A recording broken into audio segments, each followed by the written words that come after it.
Hello everyone and welcome back. I'm Duke Silver. Today we're going to be playing Icarus. Now Icarus is basically a worse version of Skip from Storybook Brawl. I was kind of higher on it earlier in the life cycle of this game, just because hero attack has gotten worse just as people are playing stronger and stronger boards. You can't really get away with as much as anymore. Like I feel like people have finally figured out how to be really efficient with their early games. And yeah, they can really punish you if you take too much time off. You definitely want to skip turn 1. That's usually pretty free for the most part. A lot of people, there's a lot of different ways that people can have more than 2 toughness, but it feels like a 50-50 shot to kind of get it for free. And we did this game. But yeah, after that, I generally try and just take a turn off in the mid game if I feel like I can, if I feel strong enough, but most of the time, I think you just kind of have to settle for just being up 1 XP. Alright, the temptation here is to take another Apprentice Owl, of course, as it's a pair, but we're just going to take the shield page here. It's just going to add way more stats to our board. And yeah, we can't really afford to be greedy. We get some pretty bad attacks there, unfortunately, and opponent ranges us down.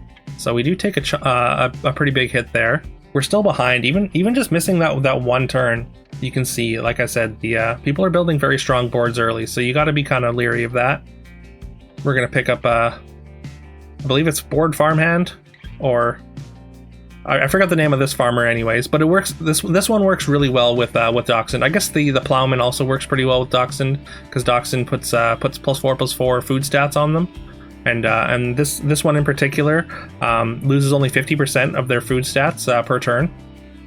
And yeah, okay, so we're gonna take a turn off with for our future vision, rather than try and take a turn off in the mid game. I feel like we've got a decent amount of stats with the farmer and the Dachshund here, and yeah, you can see we win that fight even. But yeah, so now we don't have to try and take a turn off to use our hero power. We essentially did that with the future vision. I mean, we don't get to roll anymore, but that's fine. And also, I guess if you've watched a few of my videos, you know that I like future vision quite a bit, and I will take it pretty often. And yeah, here is no different, especially since we're already up 1 XP. Even just being up that 1 XP makes your XP spells a little bit more valuable if you can get away with casting them. And we took a Horse Thief ahead of schedule, which is really nice. I mean, it's only 1 turn ahead of schedule, but still, even that extra turn ahead of curve with Horse Thief, you get a decent amount of stats. Like +6/+4 is not nothing throughout the early mid game turns. Opponent scams our backline a little bit there, but we still get the tie, which is fantastic. Catnip is of course just great tempo. Just like you can see just by itself. I mean, the fact that it's two characters and also buffs the rest of your team, and it summons a cat itself, so it's just like kind of a self-powered engine, if you will. That and of course Cabinet, Cabinet and Catnip in a bottle. They're just so easy to take just by themselves even. All right, looks like opponent attempting a bit of a wall comp here, and the chairs hold it down for quite a while, but not quite enough to hold off Horse Thief there. All right, we get to level 6 nice and early. We took an asceticism during those turns, allowing us to go up 4 XP. So we're on 4 turns early. We find a Shadow Lord, as that seems to be the most common thing that I find is Shadow Lord when I get to 6 early, and you got to take it. It's a decent chunk of stats, and yeah, you just have to. We took a Hermes there just to try and reduce some of the stats on that Angel board, and we found a second one as well, which is really nice. Hermes is generally a tech piece, but it can be very good for taking out if your opponent's stats are coming from the backline through an aura or something. It can be really powerful. This opponent has found a lot of Romeos and Juliets, and when you combine that many together, you do get a lot of stats, and we can't compete, so we get knocked down to 17. We picked up a Haymaker last turn, and we get a second one this turn, which is great. and we get paid off for taking this pair of Hermes with a level 5 treasure. We're just going to take Holly's gold. Honestly, I mean, to be honest, level 5 treasures are just like not that exciting anymore since Drumroll and Bottled Lightning have got taken out of the pool. Messenger or Mage Gloves are pretty good, but they're pretty much only useful in a certain comp, the boost comp, which is a little bit unfortunate. So I would like to see something get either added to the level 5 pool, or maybe some power level tweaks to drop something down from 6 to 5 maybe. Because yeah, as of right now, like generally there's not really much on level 5 that I care about. We did change heroes to Hercules here. We don't have a lot of base stats. I mean, the Shadow Lord, of course, does have good base stats, and doubling that is significant. But the food cards that we've accrued, I kind of glossed over the fact that we did pick up a herding dog, which is going to be great with our haymakers, and then we roll this excellent food shop. So we got Fisherman and the Flounder here. I think it's Fisherman and the Flounder. Anyways, this Fisherman, which has an entrance ability of when it enters, give 100% of or increase your starting food stats by 100%, and that does happen after the haymaker. So it just increases the haymaker's output by 100. And that in turn feeds a bunch of stats to the herding dogs, and that when the herding dog dies, it's going to give its food stats to everyone else that have food stats, so it all kind of compounds on each other. And I think we're going to take the Tyrannical Nero here. Again, that's going to add food stats to our herding dogs and allow the herding dogs to distribute them everywhere else. I think this is probably the closest thing that you can get to a real food build. Like, I mean, if you could just cut the dogs, but I mean, we're playing 5 farmers technically, so. And yeah, here's those disappointing level 5 treasures. Mage Gloves doesn't really help us. Hero Helix isn't great. I mean, our characters don't have great base stats. All the stats come from food, so. So the Hero Helix is cute on Hercules. I do like it on a lot of boards, but in this one in particular, it's just not exceptional. And yeah, you can see all these food stats now working together. We're getting some pretty good stat gains there. Again, the Nero's putting stats onto our herding dogs, and then the Fisherman doubling those stats is fantastic. And now we've got an upgraded Fisherman, which is going to increase our starting food stats by 200%. And we get a Doppelganger's Diamond, so we're going to be able to bring in another Fisherman, which is going to again further increase those stats by 200%. So huge power spike there.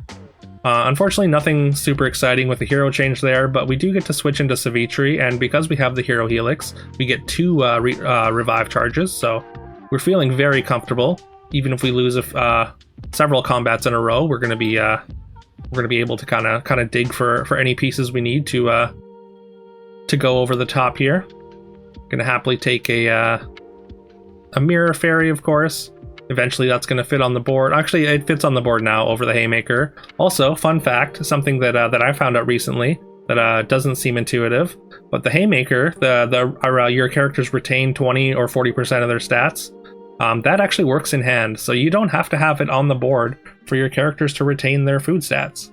So I've been playing them in my in my dog comps on board just to try and keep the food stats and kind of slowly increase stats over time, but yeah, you don't have to do that. And there we're just gonna slot in the Mirror Fairy. All right, opponent has a golden good boy. So this Romeo and Juliet has really been Romeo and Juliet player has really been popping off. They've got a Bottled Lightning as well to double its power, so that is very scary. But we get our level 6 treasure from a Mirror Fairy, and it's exactly the treasure we want, which is Anticipating Drumroll. So that's gonna double all our entrance effects, and notably the Fisherman is an entrance effect as well as the Nero's. So again, just gonna be a huge power spike for us here.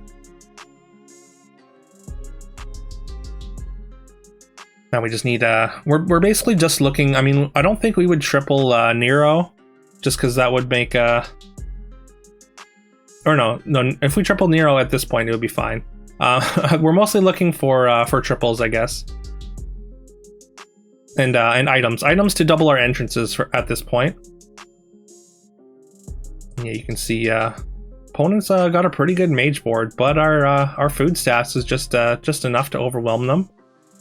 Mirror Fairy is just large enough. It's a little bit awkward because like the dogs get very, very large, but the fisherman doesn't really.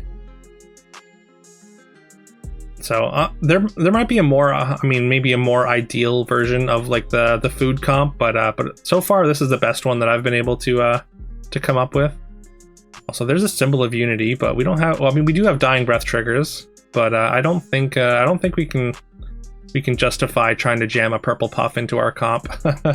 We kind of have the right mix here, like 2 fishermen and 4 dogs in the Mirror Fairy. Like I don't know if we can really mess with that without losing a lot of power. Like I definitely don't think I want to go down below 4 dogs total. We did take the Golden King, which is going to upgrade both our Neros and our Herding Dog. And again, that's just another enormous power spike. As you can see, our stats starting to get a little bit out of control here. And yeah, we do find the double entrance rune, and that's going to go on the Fisherman. So Doppelganger Diamond, when it copies the character, it does copy the item's effect at least. And yeah, here's the Nero that I don't think we're gonna take the upgrade here. Again, I think that this is just gonna weaken our board because I mean we've got 2 golden Neros with the Golden King, and yeah, it's just not gonna be quite good enough. And the level 6 treasure just isn't valuable enough to us right now. I would probably take a triple of a Herding Dog, and then we would jam just another whatever dog we find. But yeah, not the Nero specifically. Yeah, I mean, I'm trying to think of like what other level 6 that we would really care about. I think we're probably not enough time for like Cinnamon Stone. So, and yeah, you can see those are level 6s that just don't really matter. We get another entrance rune, which is fantastic, and we're gonna sell for this dramatic reveal and see if we can turn into something that's gonna further amplify our power. Hoping for a spell like a treasure doubling hero, but unfortunately no go there. And yeah, we bring in the second golden fisherman. I did move the entrance item from the Nero over to the fisherman there, and then we just doppelganger and copied our Herding Dog. And yeah, you can see we make extremely short work of that. Honestly, pretty impressive board. But yeah, we just kind of perfected our comp a little bit faster than they could. The big power spikes that you get with like anticipating drumroll and the double entrance runes and whatnot, like the linear scaling of spells, even with really good spell treasures, just can generally not compete. I feel like spells need to be able to scam people to really be strong. Yeah, that's why. I mean, I've said before, like I kind of want them to remove heavy from the combat spells, so the mage treasures have that extra little bit of punch, and also are maybe desirable as like a tempo treasure, rather than just being something you completely ignore because basically every spell is not worth doubling. Like I mean, Titan's Flowers and like the one that doubles attack is cute to copy with like Merlin's staff, but like. I mean, I guess Merlin's staff value goes up because the rest of the level 5 treasures are generally kind of whatever. So, but anyways, that's enough ranting about that. Let me know if you enjoyed this. Please leave a like, comment, subscribe, do all that fun stuff. I would very, very much appreciate it. I hope you have a great rest of your day, and I will see you tomorrow.